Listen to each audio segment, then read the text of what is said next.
મહત્વના સમાચાર જોઈએ તો સુરતથી આવી રહ્યા છે। જી હા, સુરતના સમાચારમાં કોંગ્રેસના લોકસભા ઉમેદવાર નિલેશ કુંભાણીનું ફોર્મ રદ થવાની શક્યતાઓ જોવાઈ રહી છે।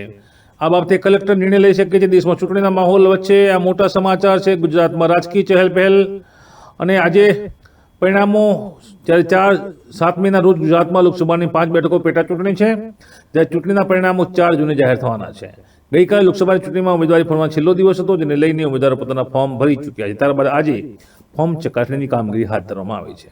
આ વચ્ચે સુરતથી કોંગ્રેસ માટે ચિંતાના સમાચાર આવી રહ્યા છે। સુરતના કોંગ્રેસના ઉમેદવાર નિલેશ કુંભાણીના ફોર્મને લઈને વાંધો ઉઠાવ્યો હોવાનું સૂત્રો પાસેથી જાણવા મળ્યું છે। આ મહત્વના સમાચાર છે।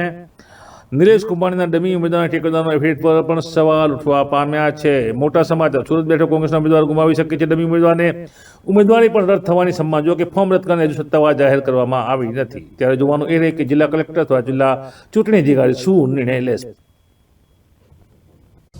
સુરતમાં મારો એક પાટીદાર યુવાનની તરફેણમાં માહોલ હતો અને કોંગ્રેસ જીતી જશે એવી પરિસ્થિતિ લાગી, તો ત્યાં આગળ પોલીસના જાપ્તા નીચે જે ટેકેદારોએ સહી કરી હતી, એ ટેકેદારો પાસેથી એવી એફિડેવિટ કરાવડાવી કે અમે આમાં સમર્થન આપતી સહી નથી કરી। હવે કેમેરાની આંખ નીચે જ્યારે ફોર્મ રજૂ કરવા જાય છે ત્યારે પણ એ લોકો જ છે, અને એકાદો માણસ આમ તેમ કરે સમજી શકાય।